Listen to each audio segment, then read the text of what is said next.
السلام عليكم حبايبي الغاليين، اهلا وسهلا بيكم في مطبخ ام حسناء.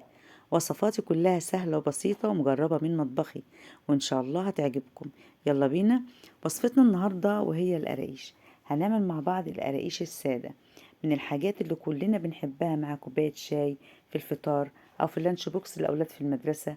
وهتطلع معانا ما شاء الله هشه وخفيفه ومقرمشه، وطعمها يجنن. والأحلى كمان المقادير بتاعتها بسيطة، من غير بقى حشو، وسريعة وسهلة وبسيطة واقتصادية. يلا بينا نسمي الله ونصلي على رسول الله، ونشوف هنحضرها مع بعض ازاي. هنجيب نص كوباية من المية الدافية، ممكن تستبدليها بلبن، ونحط معلقة من الخميرة ومعلقة من السكر، ونقلبها كويس قوي عشان نتأكد ان الخميرة بتاعتنا نشطة. هنحطها على جنب كده ونبدأ نجيب الدقيق. انا هنا هنعمل معاكم نص كيلو. حابة ضعف الكمية تمام، نص كيلو من الدقيق يعني حوالي 4 كوبايات. وهنحط عليها رشة بسيطة من الملح، وكوباية من السمنة. والسمنة بتكون مش سخنة قوي، يعني مايلة للدافية شوية. ونبدأ نبس القراقيش بتاعتنا. النهاردة القراقيش المبسوسة، القراقيش الفلاحي على أصولها. هنبس بقى كل حبيبات الدقيق، هنغلفها بالسمنة عشان تطلع معانا ناعمة ومقرمشة في نفس الوقت، ودايبة كده. خلاص كده تمام. هنبدأ نبس كويس قوي كده، واتأكد ان كل الدقيق معانا اتشرب من كوباية السمنة اللي احنا حطيناها. ممكن في الوقت ده تستبدلي السمنة مع الزيت، او تعملي خليط ما بين الاتنين، او تستبدليها بزبدة زي ما انت عايزة. شايفين ما شاء الله الخميرة بتاعتنا نشطة، اللي احنا في جو حر. لو احنا بقى في البرد هتسيبيها حوالي نص ساعة لحد الخميرة ما تتأكدي منها. هنبدأ نضيفها كده على الدقيق بتاعنا بالسمنة اللي احنا بسناه، ونلم العجينة. خدي بالك ما تعجنيش عشان ما تقلبش معاكي القرص. في الوقت ده بقى لو عايزة بقى تضيفي، هتضيفي بقى لبن، تضيفي مية. وممكن كمان تضيفي على القراقيش معلقتين كده من اللبن البودرة لو انت هتعجني بالمية.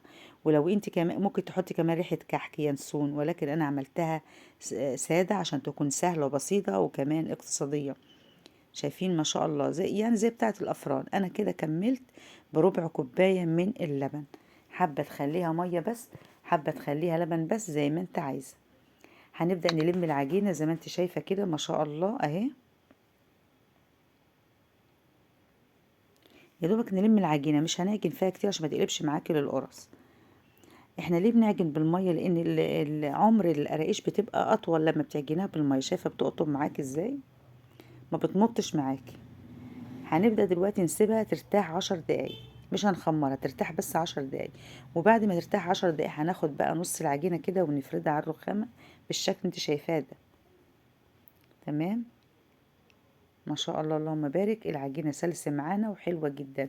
خدت معانا كوباية من السمنة، وكمان كوباية إلا ربع من السوائل، اللي هي ممكن تكون لبن أو مية، أو مزيج ما بين الاتنين زي ما أنا عملت كده.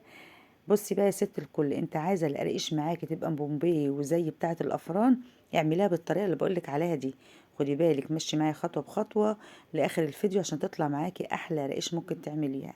بفردها كده، وبعد ما بفردها بمسكها كده رول بالشكل ده. وانا بعمل الرول كده بضغط عشان ما تبقاش مهوية او مفرغة من جوه.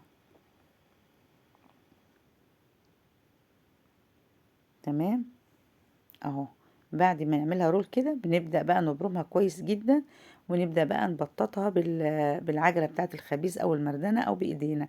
هي سلسة معانا، يعني ممكن كمان ما تحتاجش معاكي العجلة بتاعة الخبيز. ولكن انا بعمل كده عشان بس ما تتبصمش بايديا او بصوابع ايديا من فوق. وسمك العجينة او سمك القرقوشة انا هوريها لك اهي. نبدأ نضغط بس بالراحة كده اهو.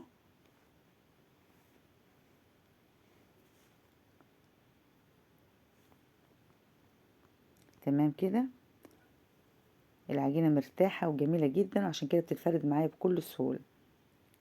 ممكن تشكلها زي ما انت عايزة، ولكن القراقيش زي المعتاد عليها، زي احنا بنعملها كده الصوابع بالشكل ده. شايفة انا عملت بالعجلة دي عشان تديني بس مشرشرة كده وتديني شكل حلو. ممكن تعملها بالسكينة عادي، هتديكي شكل بومبي في نفس الوقت زي بتاعة الافران بالظبط. عشان احنا فردناها وبرمناها، وبتبقى السمك بتاعها حوالي 3 سنتي او 2 سنتي زي ما انت شفت كده. حابة تخنيها تمام، ولكن لو تخنتيها هتغيب معاكي. سواها في الفرن، احنا نسويها لدرجة حرارة 200، وهتقعد بالظبط من 20 ل25 دقيقة. لو انت هتخنيها اكتر من كده هتاخد معاكي 25 دقيقة. فخدي بالك من الخطوات دي. طرية وتشكيلها سهل جدا جدا. انا بحب اعملها صوابع زي ما انت شفتيها كده، بتستوي معايا بسرعة وبتبقى مقرمشة من بره وطرية كده من جوه، بتبقى حلوة جدا. مش طرية، ده بتبقى ناعمة عشان احنا حاطين لها كوباية من السمنة. في بعض الناس بيحطوا النص كيلو دي بيحط عليه كوباية الا ربع، ولكن انا بحط عليها كوباية سمنة علشان خاطر تبقى ناعمة معايا، وبتبقى فيها سنة قرمشة من بره كده وطرية في نفس الوقت. تمام، هعمل معاكم كمان واحدة اهي. ببدأ افردها، وبعد ما افردها اعملها رول، وبعد كده نبصمها بقى كده كويس ونفردها على قد القرقشة زي ما انت عايزاها طويلة متوسطة. وحلوة جدا جدا، بتنفع معانا بقى للفطار الصبح، بالليل المغربية كده، او كوباية شاي بحليب. حتى تنفع لولادنا في المدرسة. حلوة جدا مع كمان حتة جبنة بيضة، بتبقى خفيفة. لو حابة تحطي بقى سمسم من فوق الوش تمام، او حبة البركة. هنبدأ بقى نقطعها كده بالسكينة مشرشرة ديت، بتبقى حلوة جدا. بقى دي بنحطها في الصينية، والصينية ما بتكونش مدهونة اي حاجة. شايفين ما شاء الله سمكها حلو قوي قوي. هنخلص كل الكمية بالشكل ده، وهسيبها بقى تختمر في قلب الصينية. النص كيلو هيعمل لي كمية حلوة قوي. يعني نص كيلو عامل لي حوالي بالظبط كده على الميزان. على الميزان يعني كيلو الا ربع وشوية. تمام، او حوالي 800 جرام. دي الحتة الأخيرة بقى نفضل برضو نبرمها كده بالشكل ده، ونفردها ونبدأ ندخلها، نحطها على الصينية. وطبعا أول ما تختمر معايا هتقعد بالظبط في الجو الحر ده يعني حوالي ساعة. طبعا في الجو الشتاء بيبقى بتقعد ساعتين. تمام كده ما شاء الله اللهم بارك، مش هتاخد معاكي وقت خالص. نبدأ نفردها كده عشان تديني سمك حلو، يعني القروشة لا طويلة ولا قصيرة، بتبقى حاجة معقولة. هنبدأ نحطها في قلب الصينية ونسيبها لحد ما تختمر معانا. بنساوي كده بالجناب اهوت. ساعات بناخدها بقى بزاوية بالشكل ده كده، بتطولي معاكي القروشة لو انت لقيتها صغيرة. شايفة سمكها حلو قوي. هنخلص كل الكمية دي، كل الكمية معايا هنسيبها بقى تختمر، وبعد مرور ساعة تضاعف حجمها، دخلها الفرن على درجة حرارة 200 في الرف الوسطاني. وأول ما تحمر هنطلعها على طول. طبعا أنا عاملاها في الفرن الغاز على نار وسط، ومن وقت للتاني بنبدأ نديرها علشان خاطر التسوية كلها تبقى واحدة. شايفين لونها عامل ازاي؟ قعدت قد ايه في الفرن؟ قعدت 20 دقيقة بالظبط، وطلعت بالجمال ده ما شاء الله اللهم بارك.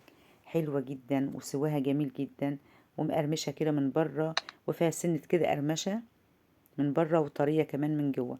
ولو عايزاها دايبه بالظبط حطوا كوبايه السمنه اللي انا حطيتها. شايفين يا بنات؟ شوفوا الجمال، حلوه وريحتها تجنن، واللون ذهبي زي العسل. مقرمشه فعلا، والريحه بتفتح النفس. جربيها وحطها في علبه مع محكمه الغلق، واحلى من الجاهزه مليون مره. شايفين مقرمشه ازاي وحلوه، وفي نفس الوقت دايبه من جوه. يا رب النهارده تكون وصفتنا عجبتكم. ولو جربتوها ما تنسوش تقولوا لي رايكم في التعليقات، وما تنسوش تعملوا لايك وشير للفيديو، وتشتركوا في القناه عشان وتفعلوا زر الجرس عشان يوصلكوا كل جديد من مطبخ ام حسناء. اتركوا في رعايه الله. السلام عليكم.